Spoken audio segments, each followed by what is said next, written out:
Pierre Conessa, bonjour. Merci d'avoir accepté de répondre à Opinion internationale dans notre nouvelle rubrique Solutions pour la France. Alors, est-ce qu'on doit vous présenter aux lecteurs de notre média? Oui, vous êtes un ancien fonctionnaire du ministère de la Défense où vous y faisiez tout sauf de l'administratif. Ça pourrait peut-être être un exemple pour beaucoup d'autres fonctionnaires d'ailleurs. Vous êtes un géopoliticien reconnu. Votre dernier livre, parce que vous écrivez beaucoup et ça permet à nos lecteurs d'être éclairés sur les enjeux de fond du monde dans lequel nous vivons. Votre dernier livre, c'est Le lobby saoudien en France, comment vendre un pays invendable chez De Noël. Et je puis annoncer à nos auditeurs que votre prochain livre, dans cette belle maison d'édition de l'Aube, sera le complexe militaro-intellectuel. Tout un programme. Le sous-titre mérite d'être dit à vos auditeurs. Ça s'appelle Les bellicistes de plateau télé. Voilà. Alors, j'espère ne pas en faire partie des bellicistes. Et nous en faisons partie. Nous en faisons partie. Nous en faisons partie, c'est vrai. Alors, quelle serait, Pierre Conessa, votre solution, ou plus exactement vos deux solutions pour la France que vous pourriez suggérer à la prochaine ou au prochain président de la République? De votre point de vue, de votre observation de la campagne électorale, de la situation de la France, des enjeux qui vous paraissent les plus vitaux pour notre pays, quelles seraient, vous, Pierre Conessa, vos deux solutions pour la France? Je me limiterai à deux sujets que j'ai pratiqués pendant toutes ces dernières années et sur lesquels il me paraît absolument indispensable de réformer le droit français. Le premier, c'est la question de la déchéance de nationalité pour fait de terrorisme. Vous vous souvenez de ce débat ridicule que Hollande avait voulu ouvrir après les attentats de 2015 et qu'il avait immédiatement refermé sous la pression des droits de l'homiste. Bon. En fait, le paradoxe, c'est qu'il a voulu en faire un référendum, alors que dans le Code civil, la déchéance de nationalité existe déjà pour trafic de drogue et pour des gens qui ont pris les armes contre l'armée française. Bon. Il suffisait donc de le faire passer par une loi, et on ne voyait pas pourquoi aujourd'hui on ne serait pas susceptible d'être déchu si on fait un acte terroriste, mais par contre, si on fait du trafic de drogue, là, on pourrait être déchu de sa nationalité. Donc ça, c'était assez ridicule. Et donc, il faut reprendre absolument ce sujet-là. Sur ce point, c'est intéressant. Vous dites que dans le Code civil, on peut être déchu de sa nationalité pour trafic de drogue. Oui, c'est l'article 25 du Code civil, absolument. Et on ne peut pas.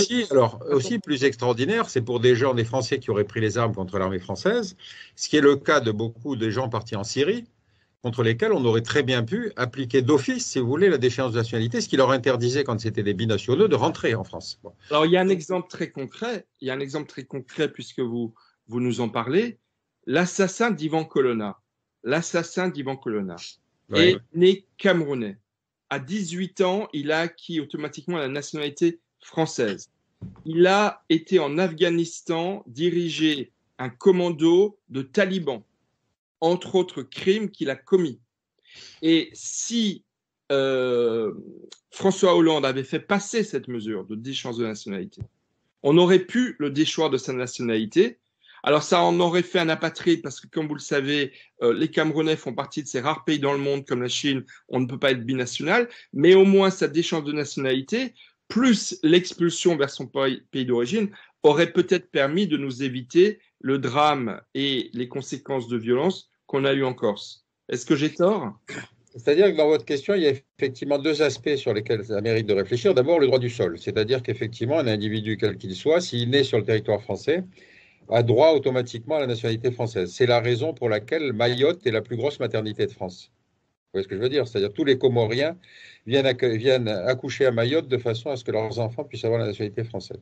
Donc ça, c'est une aberration qu'il faut en tout cas moduler, et ça ne peut pas être automatique. La deuxième chose que vous évoquez, c'est qu'on n'a pas le droit, au titre des conventions signées dans les années 50, parce qu'on avait refusé, si vous voulez, les juifs apatrides déclarés par Hitler, on n'a pas le droit aujourd'hui de retirer une nationalité à quelqu'un qui n'en a qu'une, c'est-à-dire en faire un apatride. Donc ça, c'est interdit par le droit international. Mais il est évident que quand vous êtes avec des pays qui vous disent si ma nationalité est exclusive, et quand on sait que c'est le Cameroun, je veux dire, je crois qu'on a quand même certains moyens de pression pour que des pays comme ceux-là récupèrent leurs indésirables. Et c'est vrai aussi pour les pays du Maghreb, enfin c'est vrai pour beaucoup de pays dans lesquels effectivement tous ces pays se crispent parce que récupérer leurs délinquants, si vous voulez, les embête beaucoup, très profondément. Tout à fait. Et alors, vous vouliez évoquer une deuxième solution pour la France qui est justement liée, je crois, à des conventions internationales qui régissent les affaires de ce monde aujourd'hui, mais qui datent justement des années 50. Oui, après la Seconde Guerre mondiale, si vous voulez, devant l'horreur de la Shoah, du massacre des Juifs, en particulier avant-guerre qui n'avaient pas été accueillis, on a voté dans les années 50 des conventions internationales sur le droit d'asile. Bon. Et donc, le droit d'asile, c'est effectivement la protection que va offrir un pays à quelqu'un qui est persécuté pour des raisons de race, de religion, de couleur de peau, etc. Bon.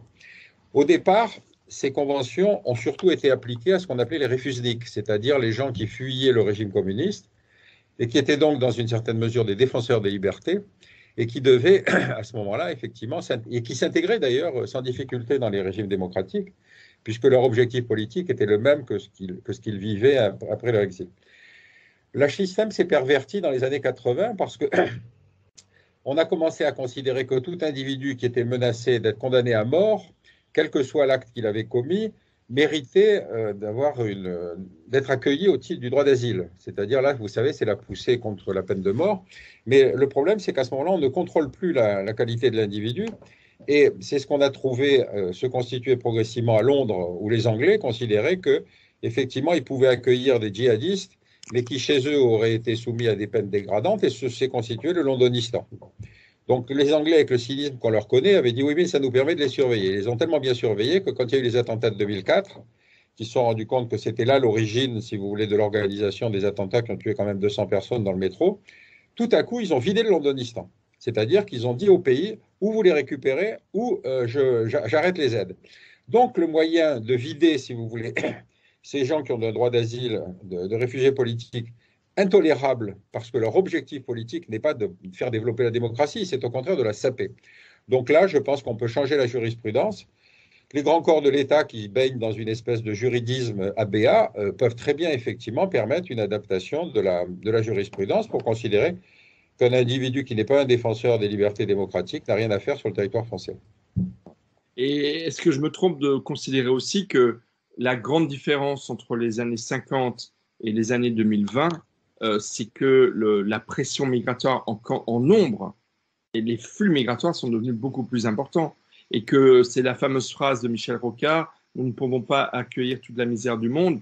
Ça n'est pas indécent que de considérer cela, c'est simplement protéger nos intérêts, notre culture, notre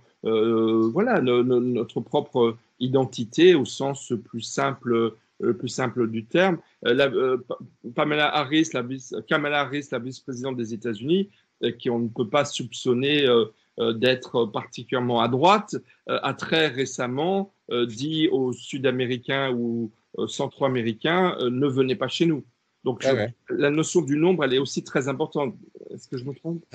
Oui, absolument. Et je croyais d'ailleurs que Mitterrand lui-même avait répété la phrase de Rocard dans une conférence de presse. Il avait dit on ne peut pas accueillir tous les malheurs du monde. Je crois qu'il avait dit une chose comme ça. Bon. Et effectivement, la gauche est restée, si vous voulez, très bloquée sur cette question-là, considérant que, effectivement, toute limitation, quelle qu'elle soit, était une atteinte aux principes fondamentaux de la République, ce qui est une bêtise, mais enfin, peu importe. Alors, le problème, c'est qu'on a à faire face à deux types de réfugiés et que ces réfugiés sont effectivement difficilement contrôlables, puisque quand ils arrivent, effectivement, il faut bien leur donner une aide, surtout quand ils sont des réfugiés de guerre, pas quand ce sont des réfugiés économiques. Et effectivement, on s'aperçoit qu'on a les deux confondus, c'est-à-dire que viennent du Maghreb des réfugiés, des exilés économiques, donc qui n'ont pas de droit spécifique à avoir un statut protégé, alors qu'effectivement, les victimes de guerre, et on le voit aujourd'hui avec l'Ukraine, sont des gens auxquels je pense qu'il faut aider à s'intégrer. Simplement, comme on a eu, rappelez-vous, surtout des migrants venus d'Afghanistan, de Syrie et d'Irak, on était dans un débat qui était très étonnant, puisque même, rappelez-vous, les Tchétchènes, qui étaient considérés comme des victimes expiatoires des Russes, ont fourni des djihadistes. C'est le deuxième contingent des djihadistes aujourd'hui sur la planète. Et ils ont fourni Azorov, c'est-à-dire le type qui a décapité Samuel Paty. Donc, je veux dire, il faut arrêter de faire croire que parce qu'on est victime, on est un démocrate. Et là, je pense qu'effectivement, il y a quelque chose à modifier très fondamentalement.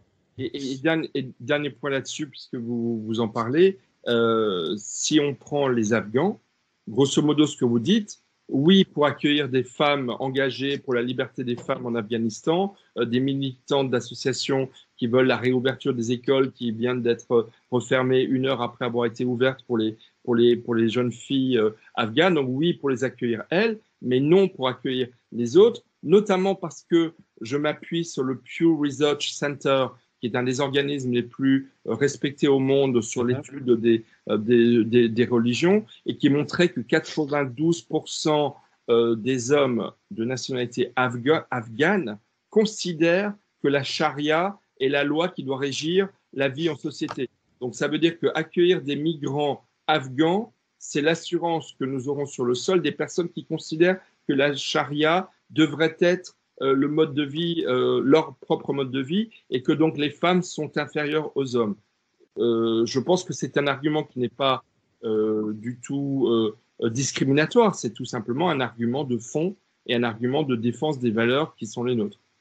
Bien sûr, vous avez complètement raison d'insister là-dessus parce que, encore une fois, on est face à un système qui a totalement dégradé la situation de la femme. Et donc, la femme est la victime. Ce n'est pas le mari de la femme qui est la victime. Et donc, on ne peut pas prendre le paquet. Si c'est le mari qui a imposé cette situation à sa femme, lui, il n'a rien à faire sur notre territoire. Donc, vous avez raison d'insister sur ce point, parce qu'encore une fois, une politique migratoire ne peut pas être indifférenciée, indistincte et ouverte à tous. Regardez le cas de la famille Anzorov. Par exemple, je suis très frappé du fait que personne ne s'est posé la question de ce qu'était devenue la famille Anzorov. C'est qui? Il s'agit de qui?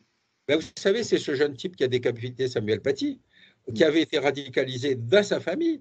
Et tous les journalistes, au bout d'un an, sont intéressés à la famille Paty, ce qui était très bien. Mais moi, ce que j'aurais voulu savoir, c'est qu'est-ce qu'on a fait de cette famille?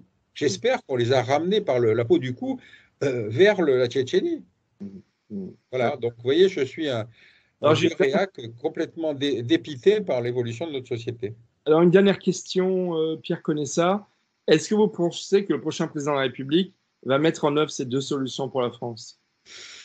Je ne sais pas. Moi, ce qui me frappe, c'est que l'apparition de la candidature Zemmour a considérablement droitisé le débat politique et qu'il a eu le mérite de poser, en des termes très crus, des questions fondamentales autour desquelles tout le monde a été obligé de se positionner. Donc, je ne sais pas qui va être le prochain élu, mais quand vous pensez qu'un président comme Macron se permet, avant d'être réélu, ce qui va probablement se passer, d'avoir ouvert le dossier de la retraite à 65 ans, ça veut dire que c'est un homme politique courageux, parce qu'il menace sa propre candidature. Et vous voyez la levée de bouclier. Donc, si effectivement, je pense qu'il y a des chances que certaines de ces mesures soient appliquées, mais vous savez, pour avoir fréquenté d'assez près les droits de l'hommiste, devant lesquels j'ai passé une audition, je suis effrayé de la culture, si vous voulez, de plantes en pot de ces gens. C'est-à-dire que la réalité les intéresse moins que les principes. Mais c'est une caractéristique des intellectuels français. Hein. Vous savez, la théorie l'emporte toujours sur la réalité. Alors, vous savez que vous parlez au fondateur d'Ensemble contre la peine de mort et que j'ai consacré 10 ans de ma vie à faire de la question de la peine de mort une question internationale, mais en considérant toujours que les bourreaux, que sont les assassins qui ont tué des innocents, comme les victimes, n'étaient pas en soi l'enjeu, c'était l'enjeu de fond. Mais je suis malheureusement totalement d'accord avec votre analyse et votre regard sur ce que vous appelez, ce que l'on peut appeler ensemble les droits de l'hommiste, et qui sont malheureusement largement hors sol et finalement promeuvent des solutions, des fausses solutions qui ne font qu'envenimer les relations internationales et le vivre ensemble. Regardez aujourd'hui l'espèce de consensus pour que Poutine soit envoyé dans le tribunal pénal international. C'est formidable, c'est vrai, c'est juste. Bon, oui, quand je répète que dans la salle d'attente, il devrait y avoir toujours George Bush, tout à coup, ça les surprend. Donc, vous voyez comment ce regard de poids, de mesure est assez scandaleux dans son principe. Oui, et en plus, c'est totalement hypocrite parce qu'ils savent très bien que ça n'est juridiquement pas possible, puisque la Russie n'est pas partie à la Cour pénale internationale, et donc c'est plus pour se faire plaisir une conscience que l'on prône une mesure qui, de toute façon, ne se réalisera jamais d'un point de vue juridique. Donc, autant miser sur des solutions efficaces que sur des choses illusoires, quoi. Oui, rappelez quand même qu'aucune des grandes puissances n'a signé la Convention internationale sur le tribunal pénal international. Les États-Unis, pas plus. Hein. Le Congrès a refusé alors que c'était une idée américaine. La France. Pardon? La France. La France, oui, non, mais je veux dire, Bretagne. dans celles qui sont des acteurs impérialistes, si vous voulez, aucune n'a signé. Donc la Russie, les États-Unis, Chine, la Chine, l'Inde, bon, ben voilà. Donc effectivement, c'est bien de le dire, mais d'abord, il faut rappeler l'ordre de priorité. Moi, j'insiste beaucoup sur le fait que George Bush a tué beaucoup plus de monde que Poutine. Et donc, ce serait la dignité des Américains de rappeler cet ordre de priorité. Tout à fait. Pierre Conessa, merci. On va s'assurer que le prochain président de la République entendra vos deux solutions pour la France et j'invite nos lecteurs à lire votre dernier livre sur le lobby saoudien en France et surtout le prochain, le complexe militaro-intellectuel chez l'Aube, qui sort quand exactement? Au début du mois de mai, au début du mois prochain. Merci, bonne journée. Merci, Michel. Merci. Bonne journée. Bonne journée.